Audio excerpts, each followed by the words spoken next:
랑 요mombe 내게 너로 연소사지 텔레 타발에 가르고 요하르세나 요mombe 내스로 제비티니 멤버지 때네 대구대네 최 맨다데 최디 최네 랑게 냠소나 근데 제나 생내에 텔레 타리아지 요봐 걔네나 타르고 말봐 근데 이쪽에 다 담보 나나 네버데 비시에세 어디 제나라 베 네버데 비시도 소고 있어 뭐보다 아니 멤버 비시에서 좀 송게 라마 텔레야 멤버 켜버데 비시지 멤버 켜버지는 딱 이게 랑게데 네 사회 탑디 그 뭔가 친구 봐 얘가 텔레 왜 초고로 봐 얘도 다네 랑게 생기다 때문에 교회신이 텔라 되네 멤버 켜버데 비시지네 제 수준도 되는 아데네 멤버 켜버되게 멤버 켜버던데 예신이게 뭐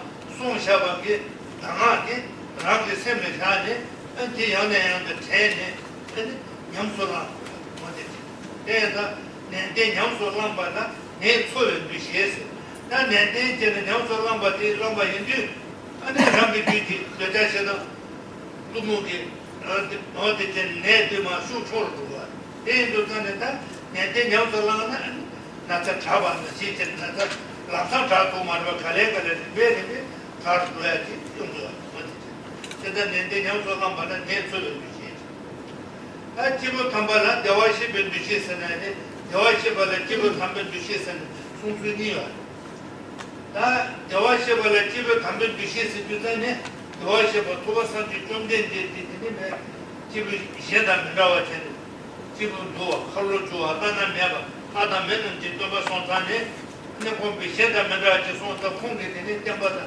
나는 자와디 시라기 고고 선고야 뭐 손산에 공게 담발이야 이비 지수 주네 주바냐네 하고 되니 선산나 언니 대화시 봐라 언제 집을 담을 주시겠어 아 집을 담발라 대화시 변 주시세나 소소라 라마노와 때문에 교회신이 집을 담발지 근데 산지 뭐이 삼바체네 교육에서 연대권에 산지라니 삼바체네 안 주시하고 계속 어떠세요?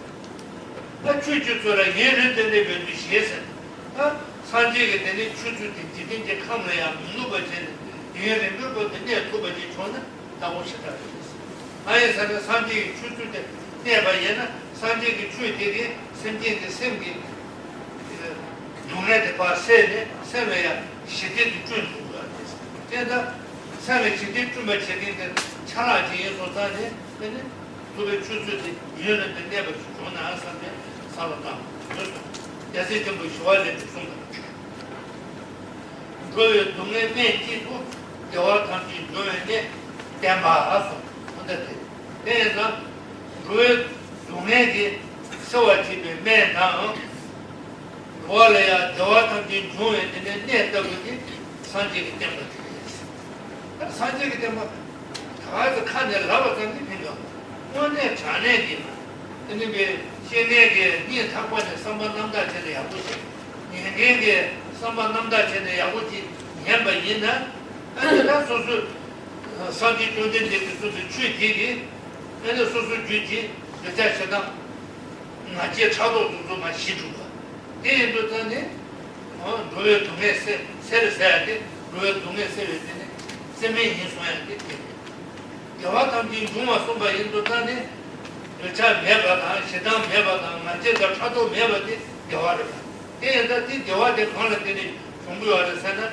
산지 존데디 주스미 탑자르데니 산지 존데디 세제나 녀셈마지 세제나 참바봉 근데 다가나 이제 세제 동네 소소세 톱는 동네 세답지 동네 세모도 나야 세제 전달해야 동네 동할도 못 줬어 근데 제다다네 송요 봐 제다다네 딜합제티 세나 샤나 근데 그렇게 양례 체니 야 또치 가제 마을 쳐봐야는 지내야 다가서는 해도 ချက်지난 근데 이 비트지 추추소라 예를 내는 비시에서 뭐다 제대로 되는 비시 구다 되면은 최근 맞잖아 시라기에 전부 소요서 비시 구때 말아 소주 원은 년발라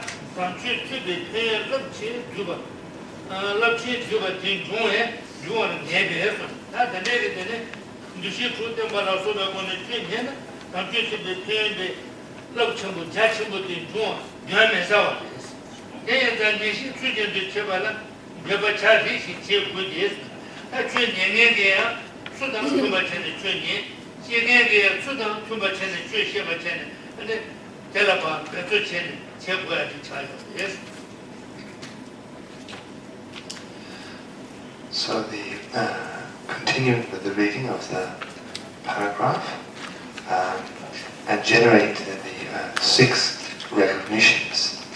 So here, what I should mention is that within the sutras themselves, such as the Perfection of Wisdom Sutras and so forth, what we find are a number of quotations where the fully enlightened one exhorts his listeners or disciples, students, to listen well with rapt attention to what he's going to explain.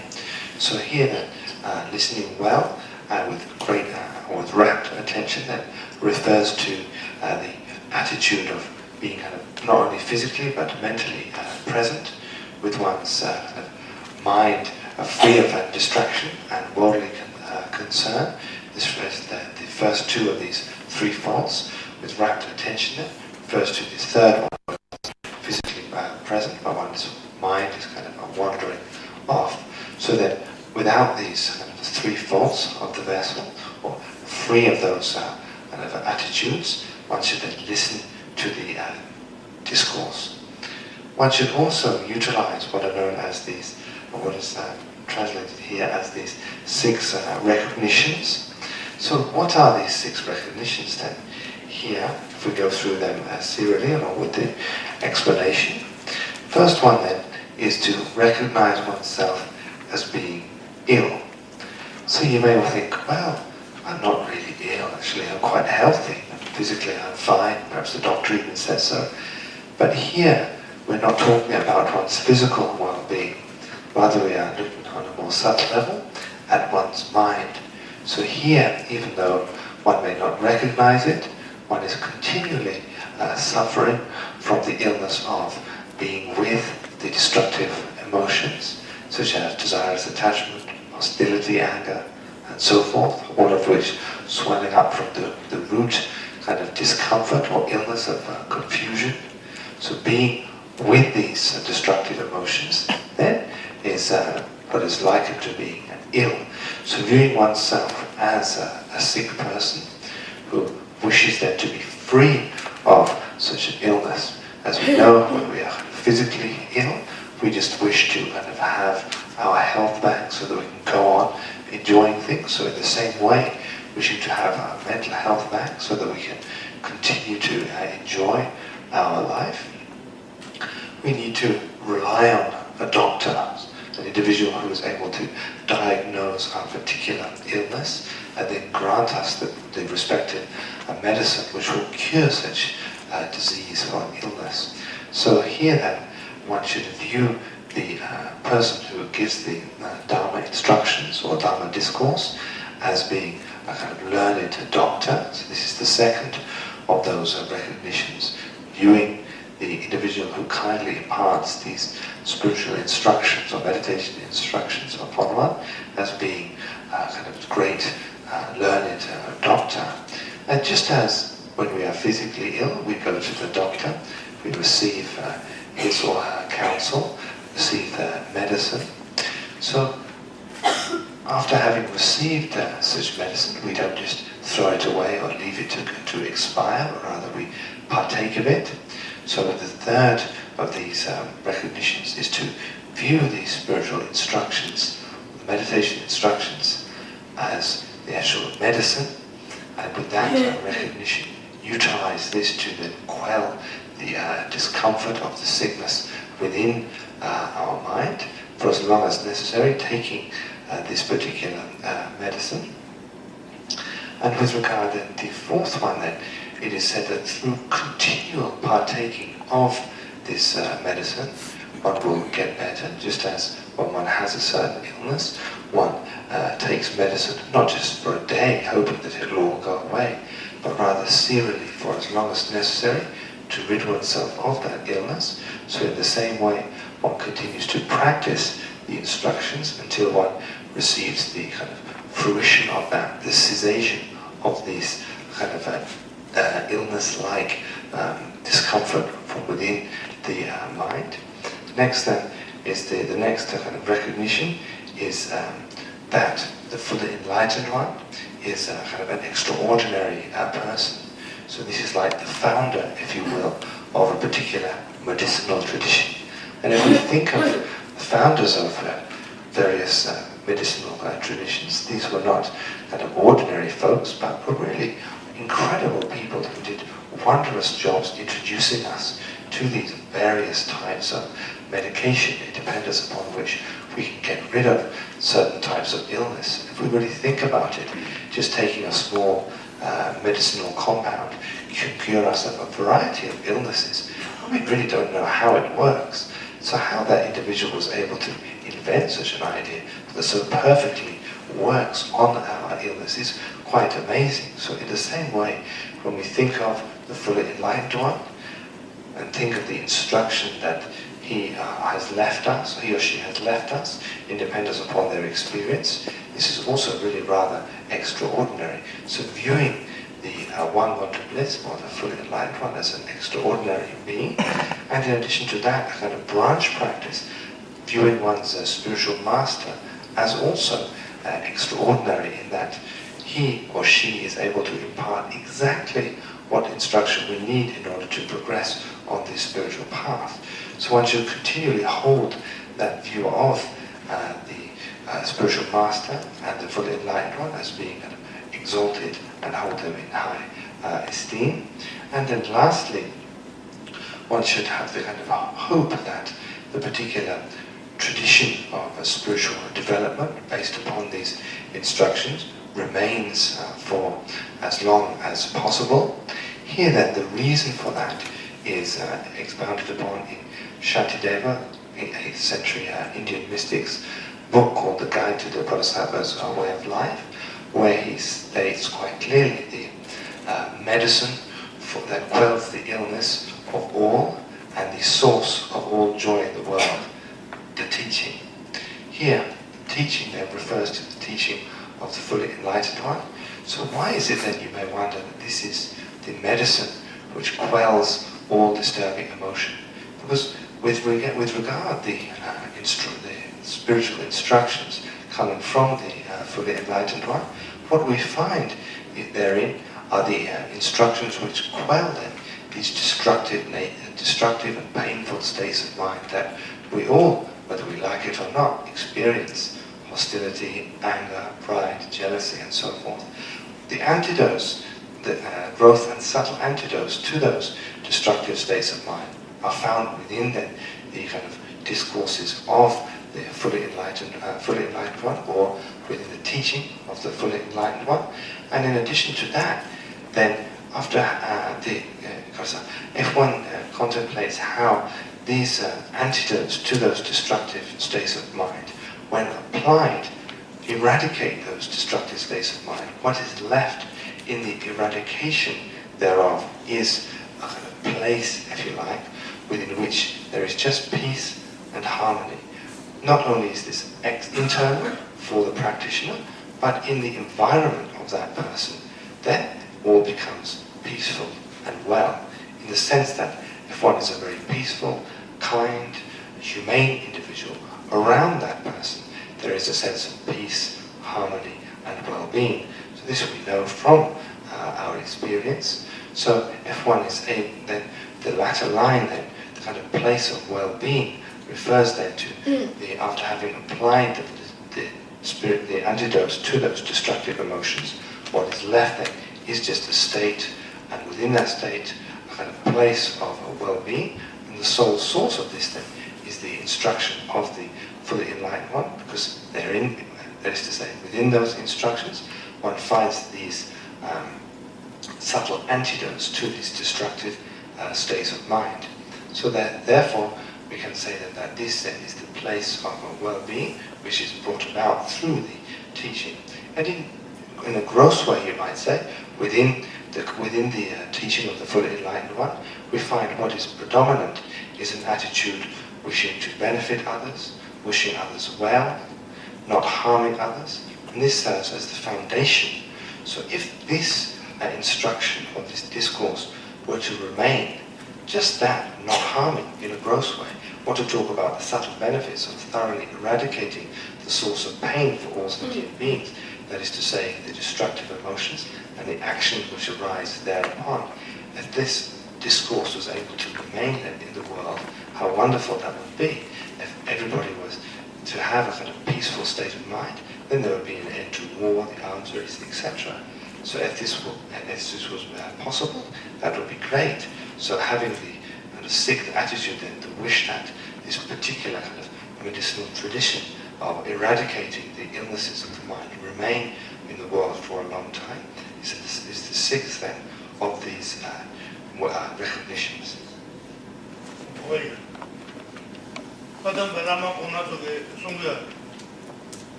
So as the Kadamba Master of the past mentioned in their instructions, we are like the patients who never recover, and we are like the travelers who never reach a destination. We are likened to patients in that we're individuals who are ill with the destructive emotions, even though whether we recognize this or not, we are under the domain of these destructive emotions which then keep us within the cycle of existence, undergoing action which ripens it, contaminated fruition, that is to say, the cycle of existence. So thus, we are kind of individuals who are sick with these destructive emotions, but we never cure ourselves therefrom. We are also likened to travelers, people who wander from place to place, but we never reach a destination. Then we never reach the destination of the state of complete and perfect Buddhahood, because we are content with wandering within this cycle of existence. So thus then we are travelers who do not reach the destination. So rather at this juncture, one should take the spiritual instructions, apply them to oneself, so that the illness which we undergo can eventually be brought to a halt. One can achieve the state of liberation and complete and perfect Buddhahood. And in addition to that, one can stop this seemingly ceaseless wandering around and come to a destination. So this is possible and through applying the various kind of techniques of a spiritual betterment.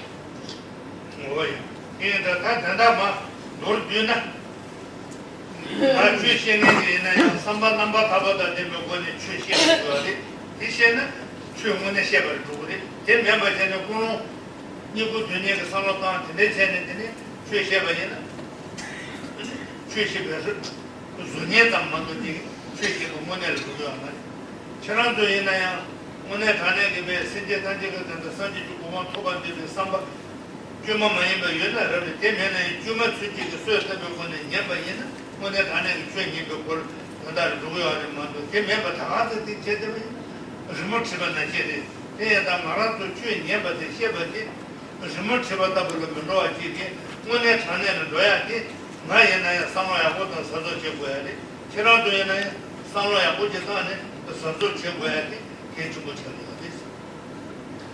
So in essence, both from my side of explaining the teaching, all the spiritual instructions to you, and from the listener's side, from your side, when you listen to the teaching, we should both be careful with our attitude. And if I, from my side, explain this with as kind-hearted attitude as I can muster, and if you listen likewise, then we'll actually accomplish kind of the giving and receiving of these spiritual instructions in a most perfect way. If we kind of listen to these, if I was to explain this with a kind of wrong attitude, seeking fame, renown, wealth, etc. And if you were to listen to the instructions with a kind of closed-minded attitude, then we wouldn't really get the kind of full benefit of giving and receiving such spiritual instructions, or would not be in the kind of right frame of mind to give and receive such instructions, and it would be spoiled. Our gathering that would then be kind of likened to painting in the sense that it doesn't really do anything, it's just two-dimensional, it's like a photograph or a picture. So in order to kind of make it three-dimensional, make it alive, then we should at best have the attitude wishing to benefit sentient beings who exist as far as space extends. And if that is not part of our kind of being, then we should at least kind of generate it again and again in a contrived way in order to familiarize ourselves with this wonderful altruistic attitude, in order to make this a reality. And if we both do that, then I'm sure that this will make our meeting here fruitful.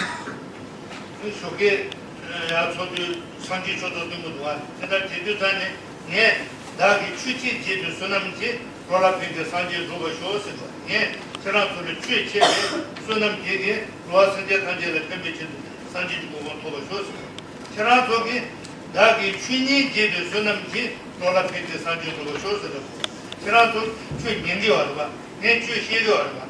Chirato ki dagi chui ji jibi sunam jisana, jido. Dagi chui nyi jibi sunam jisa.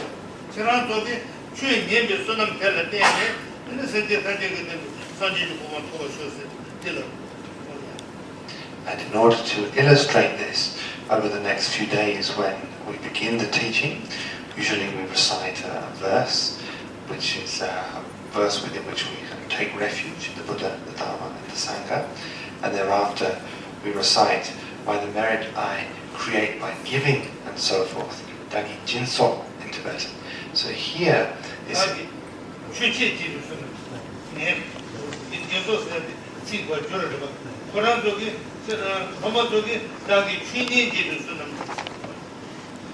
So we usually recite Jinsok, but here it should be changed from my side, from the Lama side, and what I'm saying is Chejin, which means the offering of the Dharma.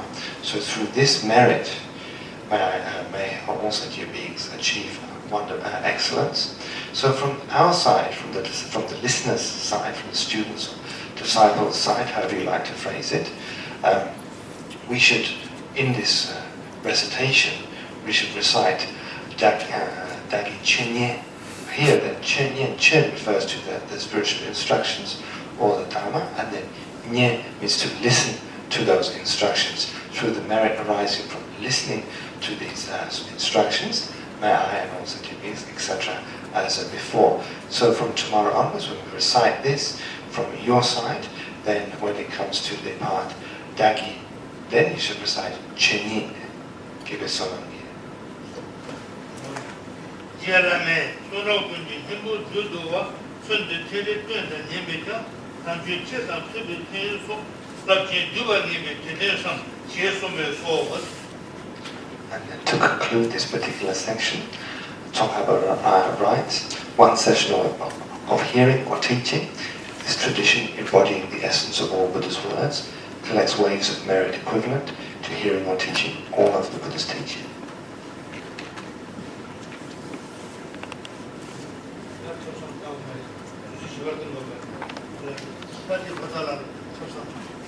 So we'll break from it about 10-15 minutes.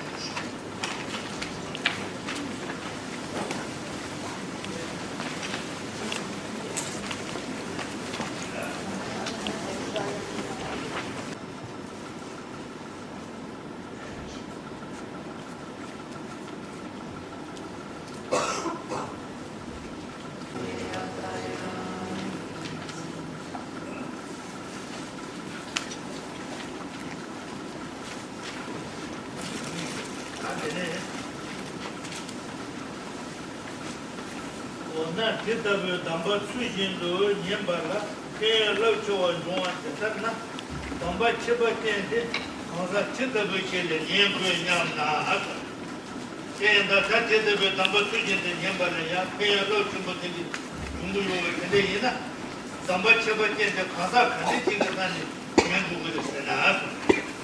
Get a Tambichi, Nimbala, Kenya, Teba Chichon down. Bonga Jacobi, Sini Mindawa, Montu Kunja. On the Tinada, Tambichi, Nimber Ruby, Irishing in a Kebachuan, Duata, Mundata, Potato, the Tebachiton. That Hanaji Tebachabo, Dodan House, Jacobi, Sini Mindawa, Mongusun. That number of Buchin did the question, maybe.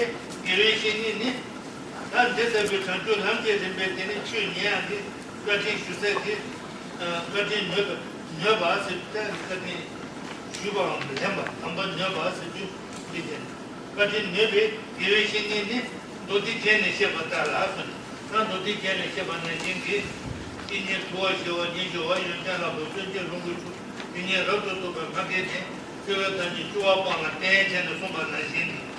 But yes. Canada, Turua said you, not the Trinity Lobby you did the Demati.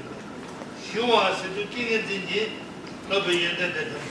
You only show a share of the poverty, probably you want to do to a ticket, Lobby you did the Demati. If I can soon answer, Mount the Cubati, longer you did.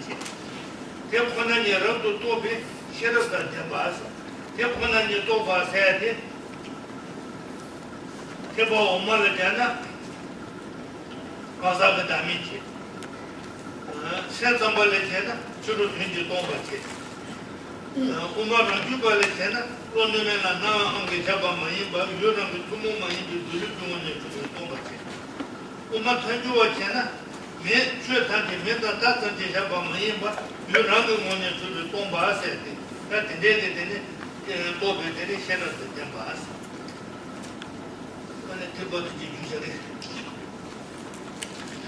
So we'll continue with our reading of this meditation instruction, page 4, section number 3. However, although merely hearing the Lamrim teaching with the proper attitude is in itself an extremely dynamic experience, something should be said about the qualities of a Lamrim teacher. So here, when we think about the actual body of the instruction, the meditation instructions of this graduated stages of the path, being so exalted, then the teacher of such instruction should also have wonderful characteristics or qualities. These are then elaborated upon. In general, when we talk about spiritual masters or spiritual friends who instruct us in the various spiritual disciplines, there are a variety of spiritual disciplines. So in just the same way, there are a variety of spiritual mentors or friends who can aid us with those, with digesting, so to speak, of those instructions from within the Buddhist tradition of the Hinayana. There is qualifications of a master. Same with the greater vehicle, the Mahayana. The same with the secret mantra, Vajrayana methods. And there are within those categories of instructions. There are the qualities of those prospective masters are laid out very clearly. However, for us at this particular juncture, thinking about the graduated stages of the path to enlightenment, the qualities of the Lanrim teacher are as described in the ornament of the Mahayana Sutras, where it says that the master should be kind of tamed, stilled, completely tempered, possessed of lineage and so forth. So to elaborate upon this, tamed then refers to having engaged in the practice of and achieved spiritual realization of the higher training, ethical conduct, discipline. Still then refers to the engaging in the practice of the higher training of meditative concentration. Completely tempered with realization of higher training in wisdom then refers to having the realization of suchness, and that comes out of engaging in the higher training in wisdom.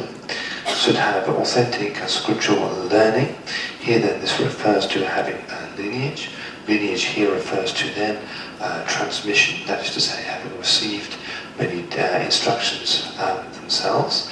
They should be in possession of an awareness that can perceive here what is written in the Tibetan is suchness. So here then suchness can be interpreted in a number of different ways, dependence upon whichever philosophical tenet system then that you follow. For example, with regard to the lower philosophical tenets, such as those who follow reasoning and those who follow the word of the Buddha, these kind of lesser vehicle schools. When it comes to analyzing suchness, in usual then it refers to the absence of an identity which is permanent, singular and under its own domain. Then if we go within the scope of the greater vehicle philosophical tenets, then with regard to the mind-only school, it refers to an absence of autonomous, absence of singularly external autonomous existence. With regard to then the followers of the middle way school, which follow reasoning, the Svanataka Madhyamika school, it refers to then an absence of something which appears to an unmistaken consciousness, which is not designated, but exists under the power of its own kind of convention, or in other to say, in and of itself. And then with regard to the highest view, that is to say of the Prasangika Madhyamika school, then suchness within that particular school is likened to an understanding that all phenomena, whether animate or inanimate, are devoid of any type of intrinsic or autonomous existence whatsoever. So these then are the kind of meanings of suchness according to those various philosophical schools, and to be the spiritual master of those respective schools should be in possession of an understanding, or not only an understanding, but a kind of realization based upon that particular philosophical tenet.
Porju Lodu, Muzube, Tobar Pombati, Jenjisu de Meditation and the Batista, Chichibi Tenant in Kayana, and the Mem.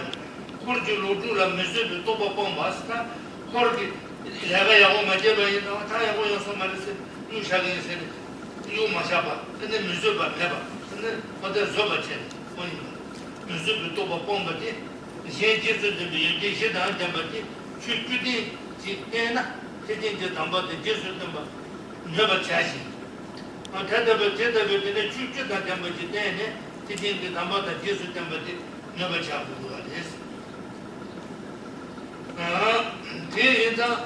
That hit the church, Chugata number to go to the Vesana. You may do the church, Chugata number, the Shirak Kalekobotis. They do the kitchen shooting, Robosu, the intent number town. Should I didn't even know should to watch against Rajini the Nandi, Jenju and so check. Teneji Chona, and it's about to do Matana. Some of the Toma did near cardis. That the day of the you got someone to take it in, you got someone to Marabachi, and the tree will never charge to have any of this. They do that, that I should who was the intent that they become a but how late in that cuts the water twice, then you can pour running in the church. You can have children, you didn't get another, should go chicken, Randa changing another, a gentle chicken. Should I didn't need another true chicken, Madonna, didn't go chicken, concession that we treat you 2 months. Rajinigan and a gentle Chebaji Maduna, Ranto Chebaji children, near the gentle months. So that the day was done, Matala, that the next song. In addition to that, the spiritual master or spiritual friend should have more learning, understanding and realization than does his or her disciples. Here then if one is at the same, if the prospective spiritual friend has the same or less qualification than the disciple, then there will be no benefit derived from relying on such an individual. So they should be more learned and more realized in a particular subject matter than the disciple. And in addition to that, they should have 4 altruistic attitudes: skill and creativity in applying methods for generating progress within the disciples; mind stream, whom they teach out of a pure motivation, free of grasping for wealth, fame and power. So here then the teacher should be able to impart correct instruction for the disciples' spiritual development, and should be skilled in that rhetoric. Enthusiasm and joy in giving time and energy to teaching, should like to impart these spiritual instructions in accordance with the disciples' disposition. One should have diligence and perseverance in that giving of instruction, and be beyond kind of giving up or losing patience with disciples who practice poorly. For example, if a Lama is giving, or if a spiritual friend is giving instruction again and again to the disciple, then they should abandon that disciple, but rather continue with great perseverance until then such a disciple or a student gains spiritual kind of realization. Then, in conclusion, if you find a teacher possessing these 6 personal and 4 altruistic qualities, request them for teachings, and then one should put them into practice. Now here, it's imperative to understand that finding such a teacher these days is next to impossible. Somebody with all of these 10 wonderful qualities is extremely rare and extremely difficult to find. So then you may wonder, what is the bare minimum of quality that I should look for in a teacher? So here then a spiritual friend or a teacher should be well practiced in the 3 trainings of ethical discipline, concentration and wisdom. And in addition to that, should place greater emphasis on the spiritual pursuits and practice than on the worldly, and should have more interest interest in being of service to others than focusing upon oneself, and of course should be more learned and realized than the prospective disciple. So here, if one's spiritual master has more interest in materialistic pursuits, then it will be impossible to impart the Dharma instructions, or for the disciple to grow with regard to those particular instructions. If the prospective spiritual master has more interest in their own well-being than the disciples, then it will be extremely difficult for the disciple to generate the trust and respect and realization of, especially the greater vehicle tenets and the spiritual realization thereupon, within which greater emphasis is given to others as opposed to one's own selfish pursuits. And of course, lastly, then, the prospective spiritual master should have more learning and understanding than the disciples, because if one, as a prospective disciple or student, relies upon a teacher or a spiritual friend who is as or less learned than oneself, one will not generate any new realization or knowledge through such a relationship.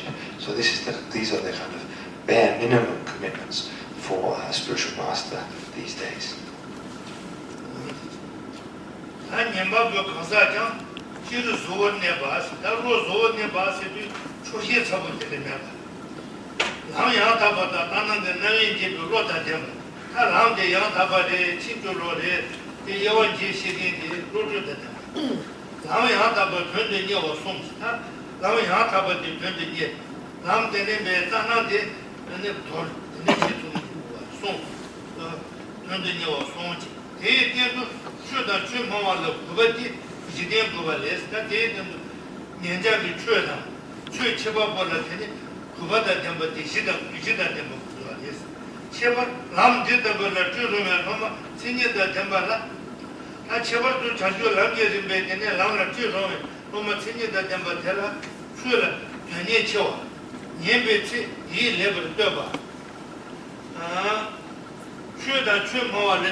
In addition to seeking out a teacher who has such qualities, from the side of the listener, it's not sufficient just to have a kind of whim to listen to the teaching. There are certain qualifications which one should develop from one's own side.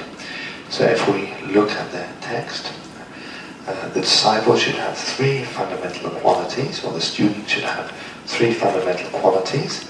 Initially, one should be very sincere with regard to the spiritual pursuits. Intelligence, should be intelligent, able to discriminate between what is beneficial and what isn't with regard to practicing the spiritual instructions. And lastly, having an intense longing to gain not only understanding but also experience or realization of such instructions. And in addition to that, the disciple or the student should have another quality, which is appreciation for the teaching and also the person who imparts that instruction to one. And also with regard the graduated stages of the path to enlightenment, these 5th instructions warrant a listener or a student who has further qualities. These are kind of enumerated as 6, and here they are given as to 1, have a keen interest in the Dharma; 2, during the teaching to be focused and alert; 3, to have confidence in and respect for the teacher and the instruction; 4, to abandon wrong attitudes towards the teaching and maintain receptive ones. Here then, wrong attitudes refers to kind of ordinary kind of disdain or kind of preconceived ideas about how teaching should be given, how it should be received, etc. But rather one should have an open mind. Then number 5 is maintaining conditions conducive to learning the teaching. And lastly, eliminating unconducive conditions. So if, for those of you who would like to give a teaching of the Lamrim in the future, one should try as much as possible to develop the qualities of a perfect teacher. And if you would like to just listen to this discourse, both now and also in the future, one should as much as possible to derive the maximum benefit from such kind of a connection, then one should try to develop these qualities of a perfect listener or student.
정주 주창에 보내 저소로 보아래 정주 주면 컨트롤해 대다 주다 되는 거 뭔도 제스 내가 체면을 공서 체면을 가능해서는 선제단지 와다 되게 주다 되고 선제단지 동안다 동안 주다 저걸 선제단지 동안 매비 와다 매저 선제단지 내린 차단지 단지 단조는 내가 줄지스 고야다가 체면을 공서 아 산지 주다 소지 총나라 시소지 샘제스 산지 주다 소지 총나라 장주거도 단에 저주 다게 주소지를 소남지 로라베지 산지 도와 쇼스다 뒤준데나 다게 주소지를 소남지 선에 디고다 짐발에 주면 소남 수제는 소화를 되는 좀 교와 공발에 주면 교와 디 요가 되게 다게 교와 되는 데는 산지 주고만 도도가 쇼스네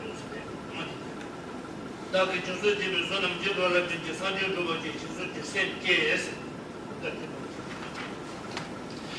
So then we have the qualifications of a teacher, and then the qualification of a student who's going to listen to such instructions. And the point of listening to them is to put them into practice. So then the next question arises, how to put them into practice? So here then we are given some advice. Whilst training in the Lamrim tradition under the guidance of a fully qualified teacher, one should try to live in a quiet place which is pleasing to the mind.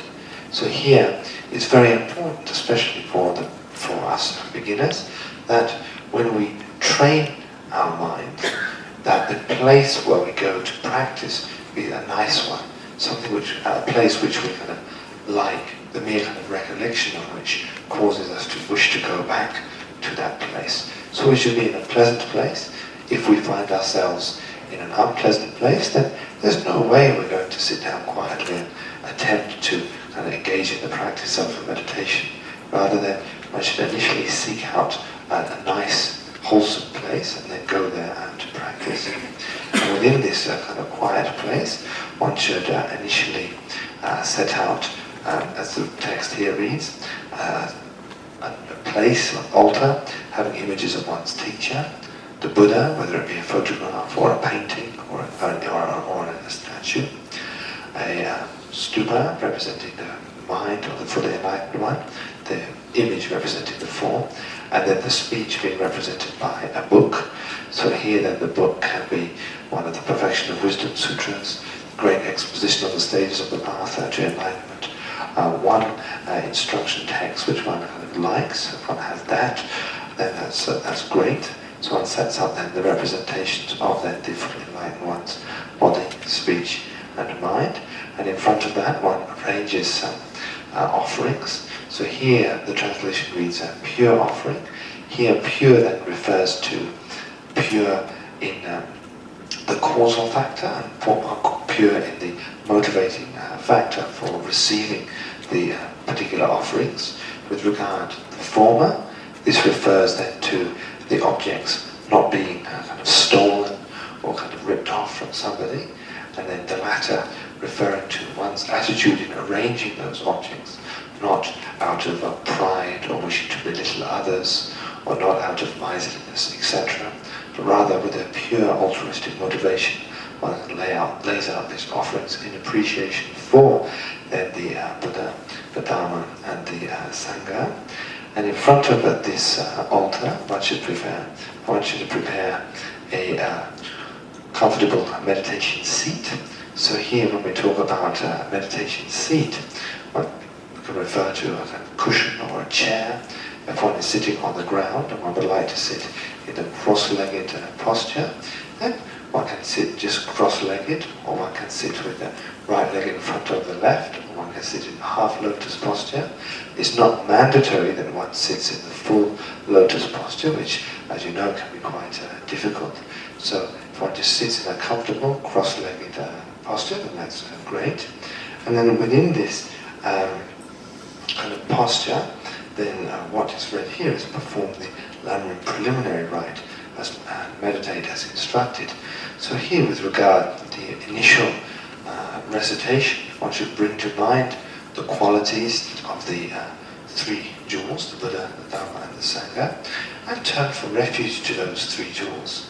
So in order to really go for refuge to the three jewels, one needs to bring to mind the two causes of turning for refuge. That is a kind of a dislike or a fear of the dissatisfaction which is part and parcel of this kind of cycle of contaminated existence. So in general, the kind of fear of samsara, and in specific the kind of fear of falling through negative action to the lower states of existence. This kind of fear, and then turning for our refuge, who is able to liberate one or separate one from this fear, that having been sought in these three jewels, a kind of trust in the Buddha, his teaching, and those who follow that, as being able to protect one from the general and specific dissatisfaction, which is part and parcel of this state of existence within which we find ourselves. And in addition to that, if we are really great practitioner of the greater vehicle, the Mahayana, we should develop a mind of concern for others, or a loving attitude towards others. So this is the third causal factor, altruistic attitude. So fear of the general and specific dissatisfaction of our existence, a trust in the three jewels, and then a concern or altruism for others. Then, in addition to that, one should recite the verses, which there are a variety which differ in length. For example, you can read in various liturgies to the greatest of all humans, fully enlightened Buddha, I go for refuge, to the best of instructions, devoid of desirous attachment, the wonderful Dharma, I go for refuge, to the best of assemblies, the wondrous Sangha jewel, I go for refuge. Or we can just recite the usual standard, to the fully enlightened one, I turn for refuge, to the wondrous teaching, I turn for refuge, to the great assembly, the jewel of the Sangha, I turn for refuge. Or in essence, we can recite, I go for refuge to the Buddha, the Dharma and the Sangha. In addition to that, we should reflect upon the four immeasurable thoughts. This is immeasurable love, compassion, joy and equanimity. That is to say, a mind of love which reaches out to all sentient beings, compassion in the same way, joy in the same way, and then equanimity with regard to all. Then after that, one should recite the kind of standard prayer, which we do all the time. I go for refuge to the Buddha, the Dharma, and the Sangha, through the merit I create by giving, and so forth. May I become Buddha to benefit all. So here, at this juncture, when we are training, we can recite by giving and so forth, whereas I mentioned earlier, when receiving the teaching, one should recite by the merit I create by listening to the teaching. May I become Buddha for the benefit of all. So at this juncture, when practicing, one should reflect on the positive potential or merit which one gains from charity or giving, from acting in an ethical way through the practice of meditation and so forth, and then utilize that positive potential to benefit all sentient beings. So one can meditate on this and recite those words. But here, when we recite words, it's important that the recitation of those words be fused with a mental attitude. Just the recitation of words in and of itself doesn't really mean much.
So the next part is the visualization of the merit field for one's practice. If you have this book, it's kind of nicely translated in here.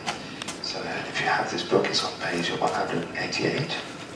So initially then, one recites the Om Subhava Sudo Sabadama Sabhava Sudo Hom mantra, the meaning of which is that everything is empty, autonomous or inherent existence. And then without abandoning that meditation, but rather from within that meditation, then one brings to mind one's kind spiritual master who has instructed one in these graduated stages of the path to enlightenment, instructions, big instructions, and viewing him or her as indivisible from the Buddha Shakyamuni, visualize them as appearing in front of us, vividly apparent and yet intangible, like rainbow. Here then, viewing one's spiritual master as surrounded by the various lamas of the lineage. On the right, then the lamas of the lineage of the kind of vast tradition. On the left, those of the kind of profound lineages, as we mentioned earlier, surrounded by the various other masters of the various traditions, also the kind of various heroes, heroines, spiritual and dharma protectors and so forth, and visualizes all this in front of oneself, and then one invokes the kind of wisdom mind of one's spiritual masters by reciting the following: although wavering not from perfect space of phenomena, out of compassion we watch the countless beings, Lama and entourage carry out the magic work of all Buddhas. I request you to descend here.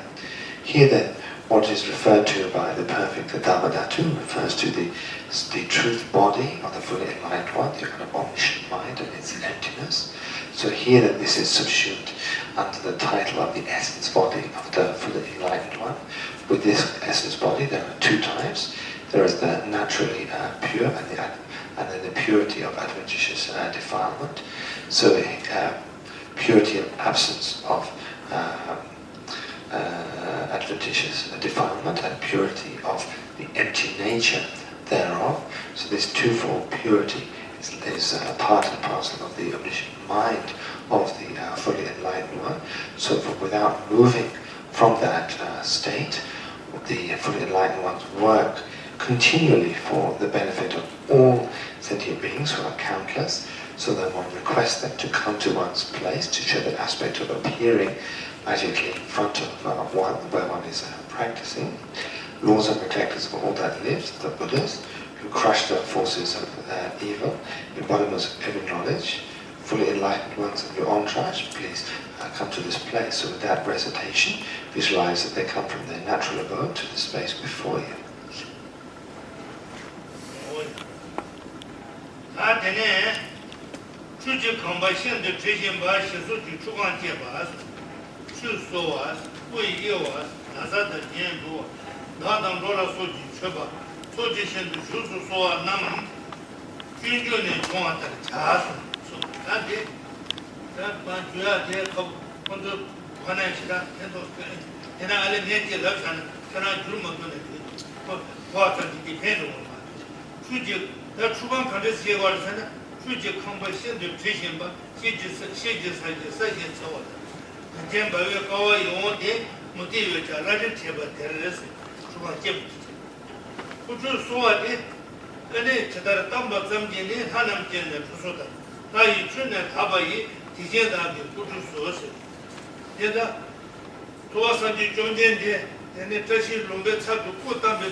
So the next part is where you kind of do the practice which is known as offering the kind of bathhouse to the merit field. So for this, you have to visualize in front of yourself and in front of the merit field, a kind of beautiful kind of bathing mansion, and then within this, then you invite the kind of deities of the merit field down, and then they kind of enter into this, and then they kind of take their kind of clothing off, they're bathed, again adorned in new clothing and also jewelries and what have you, and then they kind of depart from that place. So this is similar to when the fully enlightened one was born, and at birth, and the kind of Indra, Brahman divinities offered kind of the bath with a kind of wonderful, kind of jeweled kind of jugs of kind of celestial waters. They kind of bathed the young Buddha. And so in just the same way, one is kind of offering such a kind of a bath to them. All of the images, all of the kind of Buddhas whom one has invited to the space in front of oneself. And here, the bathhouse is described as being fragrantly sweet, having a crystal floor, and having a wondrous gem-like pillars, and a canopy made of pearl. Then within that, one kind of offers the bath by reciting, just as when the fully enlightened one took birth, the gods appeared and bathed him in the water. I now myself offer this kind of bath to the assembly. Then one offers the kind of bath, then offers the kind of towels, then offers the new garments and jewels, etc. Then there is, according to this liturgy, or according to other liturgy, there is the offering of the various bathing waters to the different sections of the field of merit, which one has visualized in front of oneself, so that we don't have the text here, so it's difficult to kind of give you all the kind of wonderful kind of poetry which is made up of. So everyone just knows that one offers this kind of bath and then towel and then kind of ornaments and so forth. That should suffice.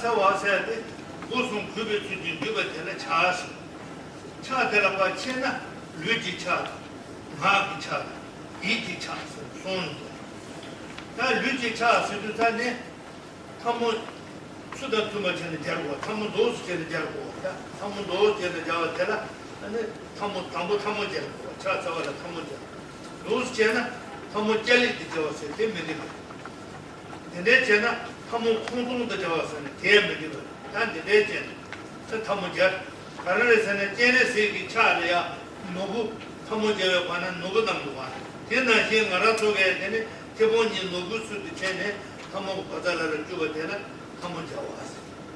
다 당보대 오고라자 되게 사지도 주동주도 넣으셔.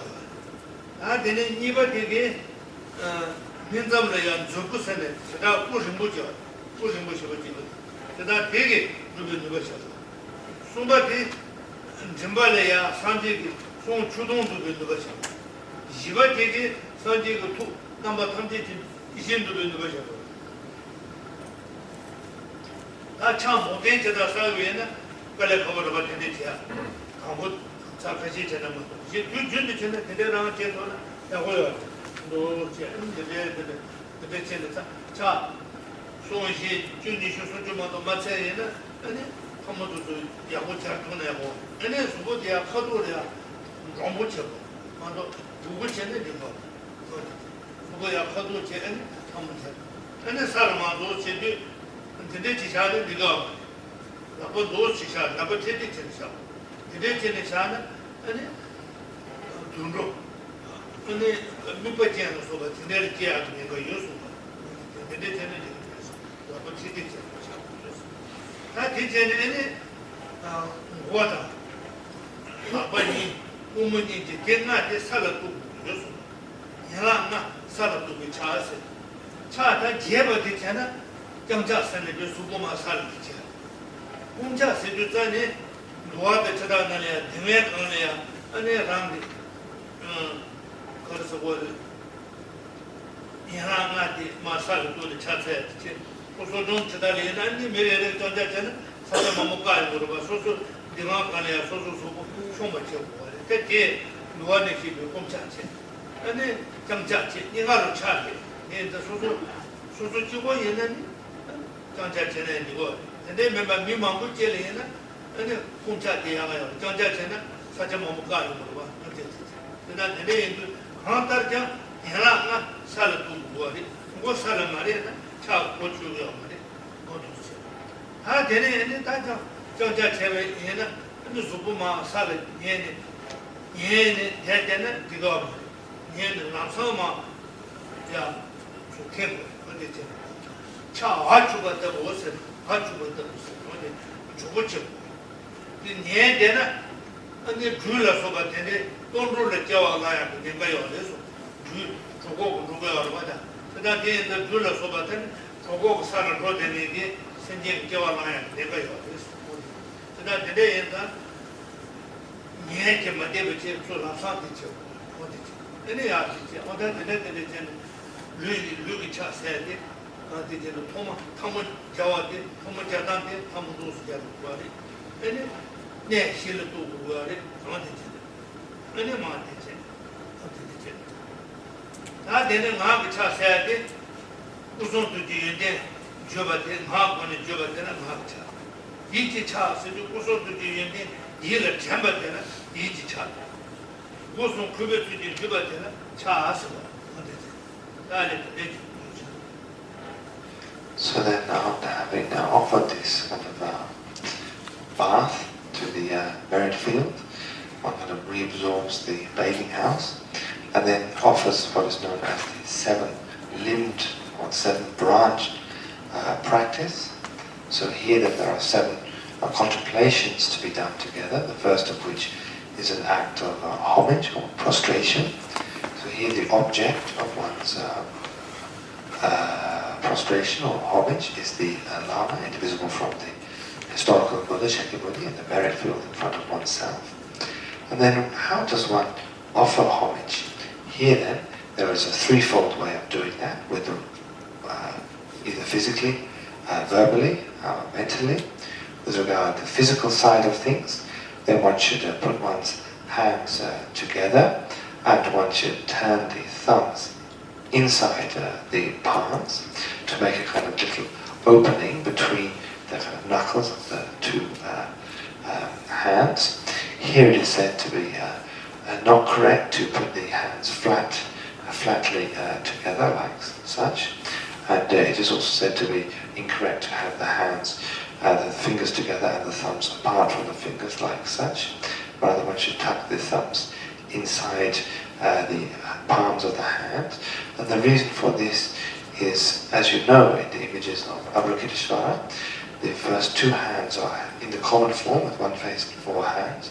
The first two hands are at the chest, holding the wish-fulfilling jewel. So in order to remind oneself of the wish-fulfilling jewel-like teaching of the fully enlightened one turns the thumbs inside as if one is holding a precious jewel. So it utilizes that to kind of remind oneself of that, of the teaching of the Buddha.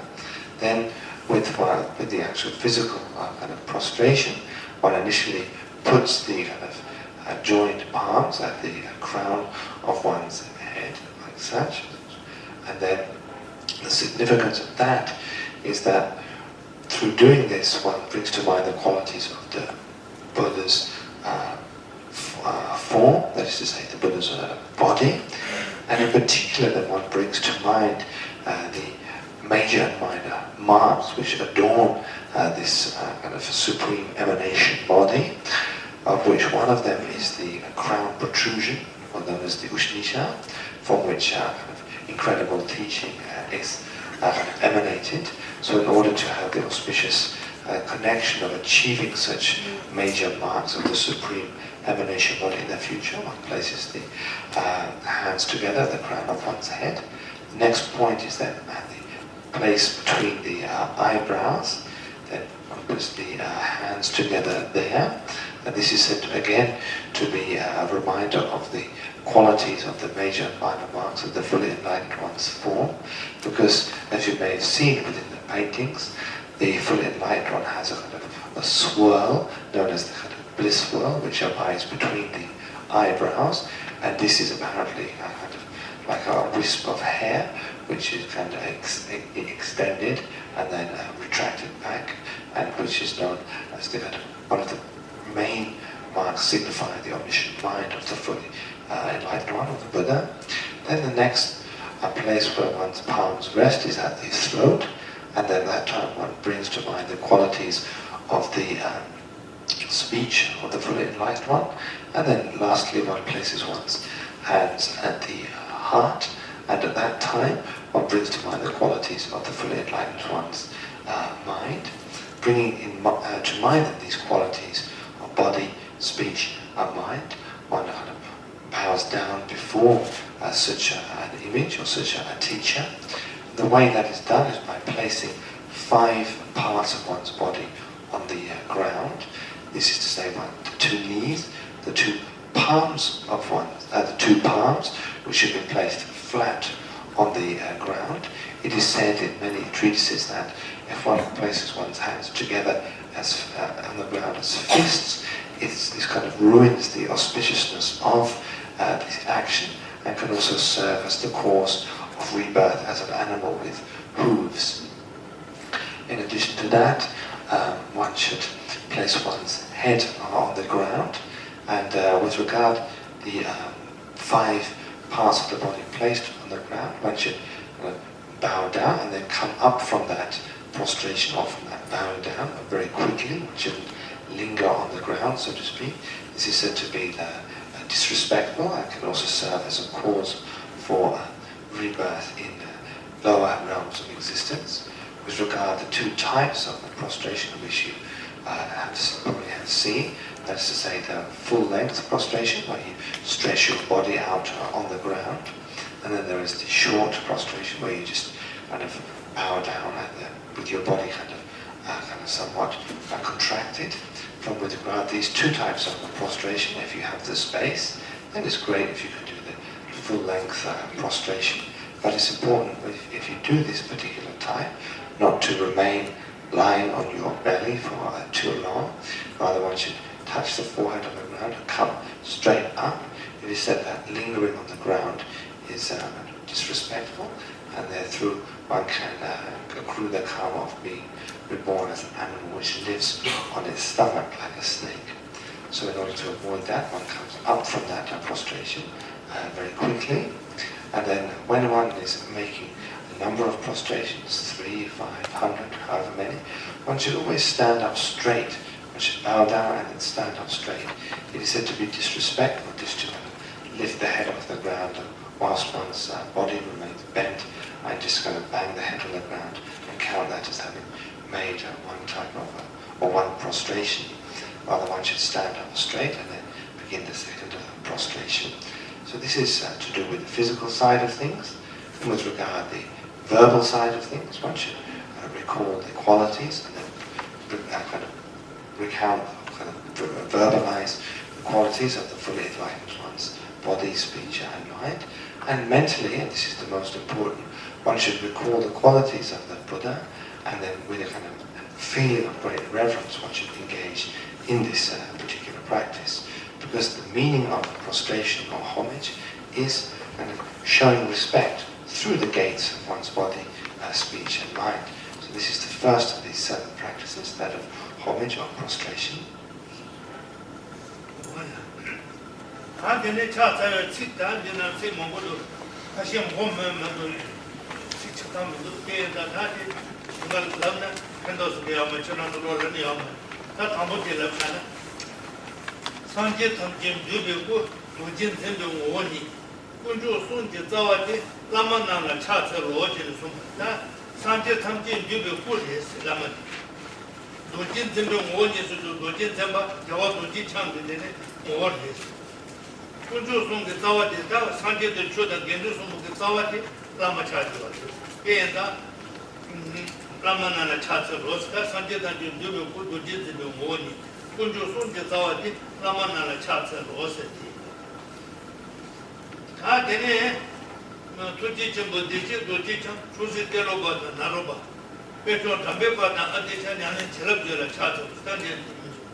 So then, with regard to the liturgy, we can recite. There are a lot of words for this. So in the book is on page 190.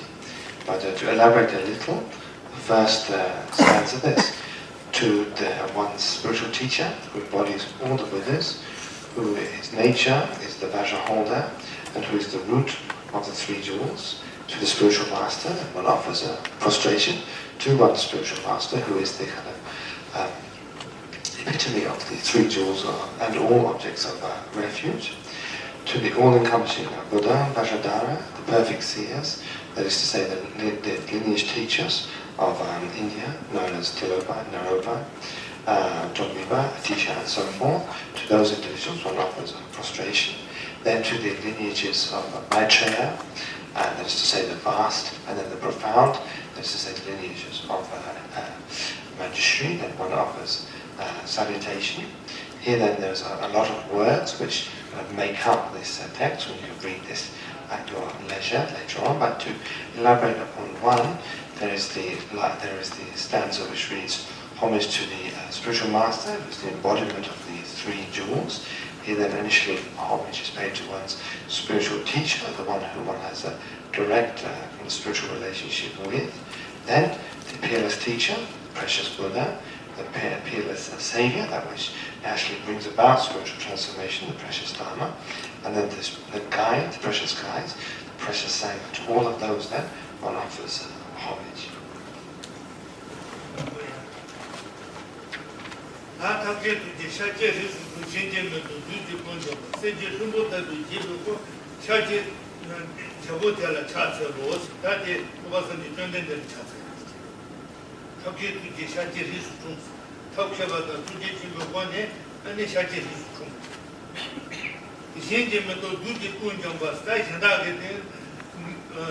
신다가 라마니 버체네 근데 두지 공소탄데 좀 같아 봐.